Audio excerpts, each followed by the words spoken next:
Olá, olá pessoal, sejam todos muitíssimo bem-vindos a mais uma live aqui da nossa série de lives a respeito de Nossa Senhora, já que estamos no mês mariano.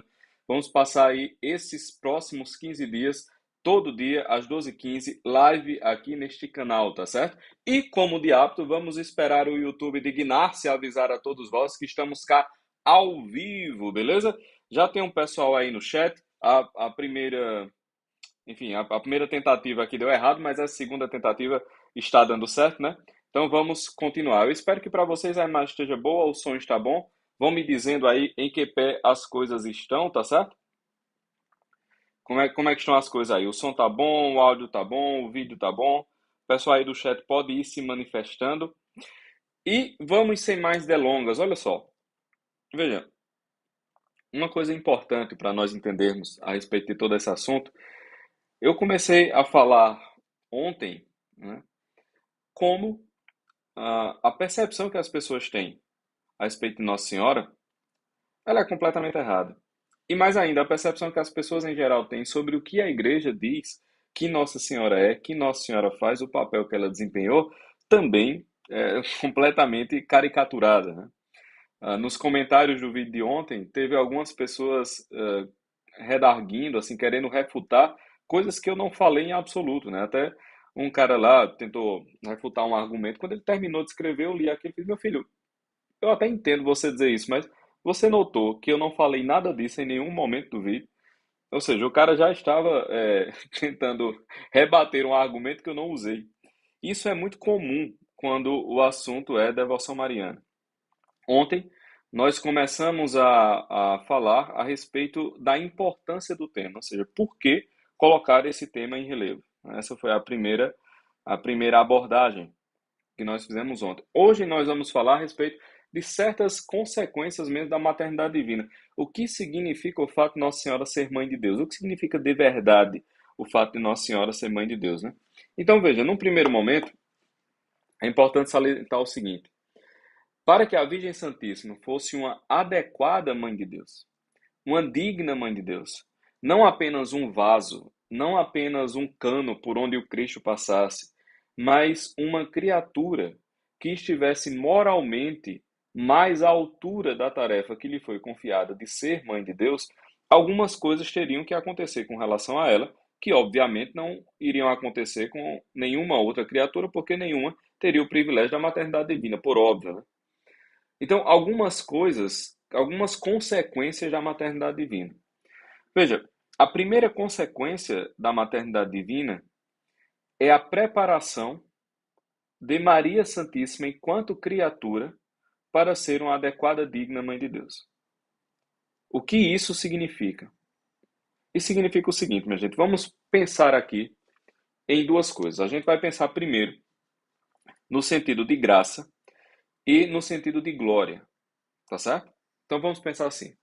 Veja, Deus, ele é infinitamente perfeito, certo? Eu acho que ninguém aqui vai discordar disso, ninguém aqui vai ter uma opinião diferente disso. Deus é infinitamente perfeito. Quando a gente fala em algo infinito, a gente está fazendo um exercício de imaginação, porque ninguém nunca viu o infinito, por óbvio, né? Ninguém nunca tocou o infinito completamente, por óbvio também. A gente só tem uma imaginação, a gente só tem uma estimativa intelectual do que significa o infinito. Pois bem, Deus é isso, certo? E ele é isso no sentido de perfeição, ou seja, não existe limite à perfeição divina. A perfeição divina ela é inabarcável, ela é infinita, não há limites a Deus. Ora, essa perfeição divina, a gente pode dizer que o máximo de perfeição possível é aquilo que Deus é, certo? Então, o que é que pode haver de mais perfeito do que Deus? Absolutamente nada. Então, qual é a medida de perfeição? A medida de perfeição é a natureza divina. A natureza divina, ela é a própria essência de toda a perfeição possível.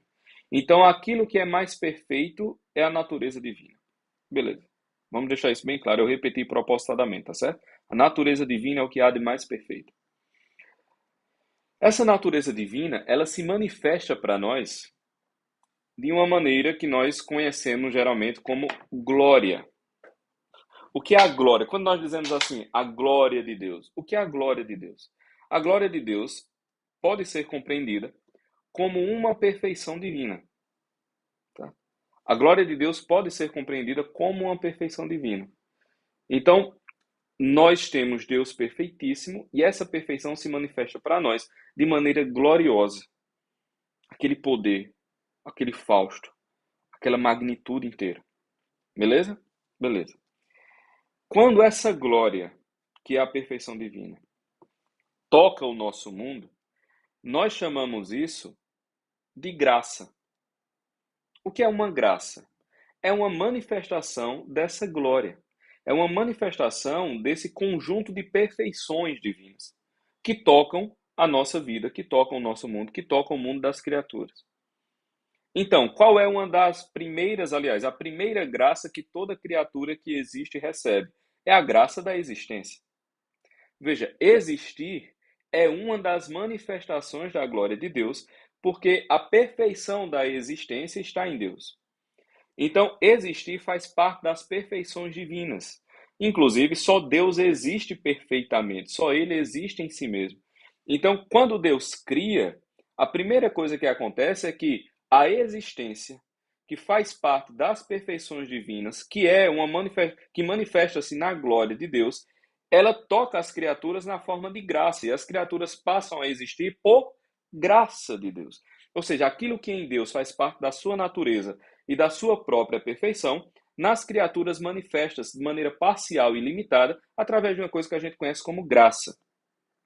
Então, as criaturas existem por graça, ou seja, por participação na perfeição divina, e essa graça, ela também tem como sinônimo glória. Então, glória é a graça em Deus e graça é a glória de Deus quando vem para a gente. Mas elas são manifestações do mesmo fenômeno, digamos assim. Certo? Pegaram isso? Beleza. Então, quando eu digo que eu recebi uma graça, o que foi que aconteceu? Aconteceu o seguinte: uma parcela da perfeição divina, uma parcela da glória de Deus me tocou e me fez sair de um estado menos perfeito para um estado mais perfeito. Isso é o que eu chamo de graça. Então, suponhamos, ah, por alguma razão eu não enxergo. E aí você reza, você, enfim, pede aquele milagre, aquilo que está fora do seu alcance, aquilo que naturalmente é impossível. Você pede aquele milagre e de repente a sua vista é restituída. O que aconteceu no momento da restituição da sua visão? Aconteceu que o olho, que estava num grau menor de perfeição, recebeu um toque da glória no formato de graça, ou seja, um toque da perfeição divina, e esse olho passou para um nível maior de perfeição, que é o de enxergar. Então vocês concordam comigo que a função do olho é ver, e um olho que não vê ou não vê da maneira adequada, ele não está no seu grau de maior perfeição. Então, um olho que não vê, ele está num grau de perfeição abaixo do que um olho que vê. Quando eu recebo a graça de estar cego e recuperar a vista, o que aconteceu foi que essa perfeição divina tocou a minha imperfeição e elevou o olho a uma característica, elevou o olho a um patamar de perfeição maior do que ele estava antes. Ou seja, o que a gente chama de graça, na verdade, é uma participação maior numa perfeição divina. Então eu me torno um pouquinho mais perfeito. Quando, por exemplo, a pessoa está desempregada, e aí você reza, está naquela angústia e consegue um emprego. O que foi que aconteceu? A pessoa diz, eu recebi a graça de um emprego. Mas o que significa? Significa dizer que ela saiu de um estado de perfeição menor para um estado de perfeição maior. Por quê? É mais perfeito um adulto capaz de trabalhar e de custear seu próprio sustento do que um adulto que não consegue fazer isso. Percebe? Então você, naquela graça, você subiu um patamar de perfeição. Beleza? Beleza. Por que é que eu estou falando esse assunto inteiro aqui? Porque é o seguinte, a perfeição de Deus, ela é vivida pela criatura, quanto maior for a graça que Deus depositou naquela criatura, ou seja, quanto mais perfeita aquela criatura foi tornada, quanto mais ela mergulhou nas perfeições divinas. Então, por exemplo, se me comparar com um profeta do Antigo Testamento, o profeta do Antigo Testamento, em muitos aspectos, ele é muito mais perfeito do que eu, porque ele participa de um modo mais excelente das perfeições divinas. Se eu me comparar com um grande santo da nova aliança, aí não tem nem medida. Se eu me comparar com um santo Tomás de Aquino, se eu me comparar com uma Santa Rita de Cássia, se eu me comparar com São Francisco de Assis, aí é que o negócio desanda mesmo. Por quê? Porque o nível de graça que essas pessoas possuem, ou seja, o nível de participação nas perfeições divinas que essas pessoas possuem, está, assim, não tem nem como comparar com o grau de participação que eu tenho. Então, realmente, elas são mais perfeitas. Por quê? Porque elas participam mais de uma porção da graça divina. E a gente sabe que a graça divina nada mais é do que uma manifestação da perfeição de Deus, da infinita perfeição de Deus. Entenderam até agora? Até agora as coisas estão razoavelmente claras? Tá tudo tranquilo? Vão me dizendo aí? Tá tudo tranquilo? Não tá? Pessoal aí do chat, pode ir falando aí, tá tudo, tá compreendendo bem, né? Então, beleza. Então, olha só, isso está acontecendo, certo? Certo. E aí, minha gente, nós temos que parar para pensar o seguinte: de todas as criaturas que já existiram, qual delas precisou, por sua missão, participar das perfeições divinas de modo mais íntimo e de modo mais excelente? Então, o grau de participação de Moisés e de Elias não foi o mesmo grau de participação de Pedro e de João, por exemplo, porque eles estavam mais próximos do Verbo encarnado, certo?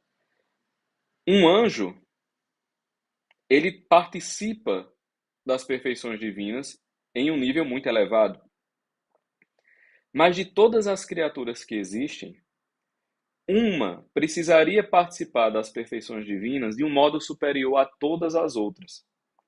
Por quê? Porque essa criatura tinha que ter o grau de graça suficiente para ser digna mãe do Verbo encarnado, para ser digna mãe de Deus. Então, de algum modo, a graça derramada sobre esta criatura tinha que ter algum nível de equivalência à função que a criatura iria desempenhar, ao grau de amor a que a criatura estava destinada e a dignidade da missão que a esta criatura foi confiada. Ora, mas aqui nós temos um problema, porque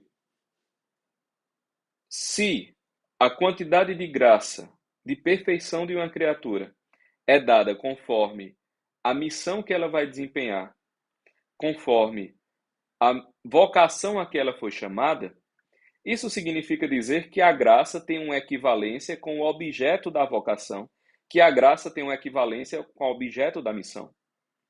Então, tomemos um São Bento, né? Um indivíduo vocacionado a reconstruir a Europa, o fundador da Ordem Beneditina. Então, imagine o grau de graça que a alma desse indivíduo precisaria possuir para fazer tudo aquilo que ele fez. Imagine o grau de graça e de perfeição que a alma de uma Madre Teresa de Calcutá precisaria ter para realizar tudo aquilo que ela realizou. E digo, quando eu falo desse grau de perfeição e de graça, eu já estou supondo que isso não é uma coisa que brota da criatura, mas é uma coisa que vem de Deus. Porque graça é uma manifestação da glória divina. Então, Madre Teresa tem o mérito pessoal de não colocar obstáculos à graça. Mas a graça não é dela. Meu Deus do céu, por óbvio, a graça não é dela. As criaturas participam da glória de Deus, mas obviamente elas não têm fonte de glória própria, nem elas podem sobrepujar a glória de Deus. Isso é óbvio, né? Assim, a própria ideia de graça já está dizendo que você participa de algo de alguém, você recebe algo de alguém, que aquilo não é seu. Mas, de todo modo, a graça na alma de Madre Teresa tem que ser uma graça suficiente para que aquelas coisas praticamente sobre-humanas que ela realizou pudessem ser realizadas. Aí a pergunta fica: Se o nível de graça, ou seja, de participação nas perfeições divinas, tem relação com o objeto da missão, qual nível de graça precisaria ter uma criatura cujo objeto, cuja missão é Deus mesmo? Cujo objeto e cuja missão é a maternidade divina. É gerar Deus no tempo. Qual nível de graça seria necessário para essa criatura realizar dignamente essa função? Ora, isso significa dizer que a maternidade divina tem uma consequência lógica e direta. Maria Santíssima, ela não é apenas grande enquanto criatura, porque ela recebeu uma missão nobre.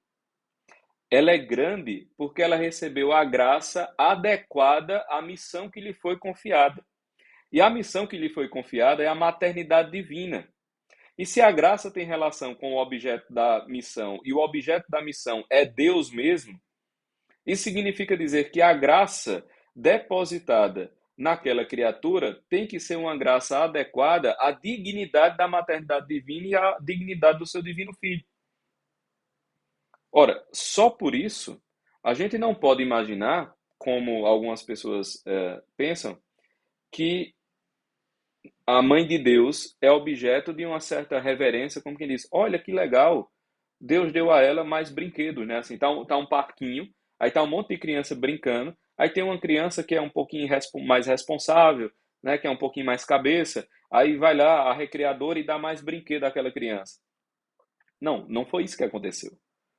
Não é uma questão de quantidade apenas de graça, mas é uma diferença de natureza de graça. Porque nenhuma outra criatura foi chamada a participar do mistério da encarnação. Então, o tipo de perfeição necessário para isso é um tipo de perfeição que não encontra paralelo em nenhuma outra graça de nenhuma outra criatura, desde os profetas até os santos anjos. Se você pegar o mais sublime serafim, a perfeição necessária para um serafim ser o que ele é, meu Deus do céu, não é nada comparado à perfeição necessária para Maria ser o que ela é. A perfeição necessária para um arcanjo ser um arcanjo não é nada comparado à perfeição necessária para uma criatura ser mãe de Deus. Então, essa é a consequência direta da maternidade divina. O grau de reverência que a gente deve ter para com essa criatura é o grau de reverência que qualquer pessoa tem para com a obra-prima de um grande gênio. Então você não para diante da Mona Lisa de Da Vinci e trata aquilo com desdém. Você não escuta a Nona Sinfonia de Beethoven e trata aquilo com desdém. Você não olha para o Davi de Michelangelo, você não olha para a Capela Sistina e trata aquilo com desdém. E nós estamos falando aqui de obras de arte. Como é que a pessoa pode tratar com desdém, quase como um nível de igualdade? Você se coloca num patamar de igualdade com uma criatura que recebeu a graça suficiente para ser mãe de Deus. Não faz o menor sentido. Então, eu sempre escuto muitos protestantes dizendo assim: mas Maria não é nada perto de Deus. É óbvio, meu filho. E quem na face da terra disse o contrário disso que você está dizendo? Quem é o louco que em algum momento disse que Maria é superior a Deus? Meu Deus do céu, não faz o menor sentido. A gente não está dizendo isso. Agora sim, Deus olha a Virgem Santíssima de cima para baixo. Ele olha de cima para baixo. Porque entre Deus e qualquer criatura há o espaço do infinito. Só que nós não estamos sentados no trono de Deus. Nós não estamos sentados no braço do trono de Deus, olhando as coisas de onde Deus olha, queridão. Nós estamos bem daqui de baixo, olhando os graus de perfeição divina distribuídos na criação. Então nós estamos aqui de baixo olhando um arcanjo. Nós estamos aqui debaixo olhando um principado, nós estamos aqui debaixo olhando um querubim, olhando um serafim. E nós estamos muito, muito, muito mais daqui de baixo olhando a mãe de Deus. Você percebe isso? Então é assim, ó, estamos eu, você, certo? A maioria das pessoas que a gente conhece, aí tá a gente, aí tem pessoas virtuosas, aí tem pessoas muito boas, aí tem pessoas realmente perto da santidade. Aí você tem um grande profeta como Moisés, aí você tem um grande apóstolo, aí você tem um grande místico, aí você tem os anjos, aí você tem as hierarquias angélicas, aí você tem os serafins, aí você tem Maria. Tá entendendo? Na escala das perfeições distribuídas pela criação, nós estamos aqui enquanto a Virgem Santíssima está lá. Então, nós olhamos de baixo para cima para praticamente todo o conjunto das coisas criadas. E muito mais de baixo para a obra-prima dessa criação, que foi aquela que recebeu a graça da maternidade divina. Entendeu? Então, não é uma questão de imaginar que Maria está acima de Deus. Isso não faz o menor sentido. Eu não estou dizendo isso. Eu só estou dizendo isso só estou dizendo que Maria está acima de mim. E estou dizendo também que ela está acima de você. Se você imaginar que a mãe de Deus, que recebeu graça suficiente para a maternidade divina, não está acima de você, o que você está querendo dizer com isso? Você está querendo dizer com isso que o grau de perfeição divina que habita em você é o mesmo grau de perfeição divina que habita na pessoa que recebeu a missão de ser mãe de Deus? Quer dizer que você tem o mesmo grau de perfeição de alguém que deu carne ao Filho de Deus, que deu sangue ao Filho de Deus. É isso que você está me dizendo? Você está me dizendo que você é tão perfeito quanto aquele indivíduo que precisaria ser perfeito o suficiente para gerar a perfeição encarnada? É isso que você está me dizendo? Veja, se a pessoa que me fala isso é uma pessoa que se irrita, é uma pessoa impaciente, é uma pessoa que xinga no trânsito e fica com raiva o resto do dia porque alguém deu uma fechada nela, é uma pessoa cheia de problemas de ordem moral, é uma pessoa cheia de traumas, é uma pessoa cheia de rancores, é uma pessoa magoada, é uma pessoa que não tem inteligência, é uma pessoa que não tem sabedoria. É um... Essa pessoa está me dizendo que ela participa do mesmo conjunto de perfeições da pessoa que foi mãe de Deus. Assim, me me desculpe, mas não faz o menor sentido. Você está entendendo? Não faz o menor sentido. Então, pessoal, basicamente é isto por hoje. Eu espero que tenha ficado um pouco mais clara aí essa questão da maternidade divina e da consequência imediata da maternidade divina, que é essa explosão de graça, né? Que é esse nível de graça, esse nível de participação nas perfeições divinas, tá certo? É isto, vocês já sabem o que fazer, não é verdade? Mandem essa live para o grupo da família, mandem essa live, enfim, para onde vocês quiserem mandar, beleza? E amanhã a gente se encontra aqui novamente às 12h15. Abração, fiquem com Deus e até mais. Valeu!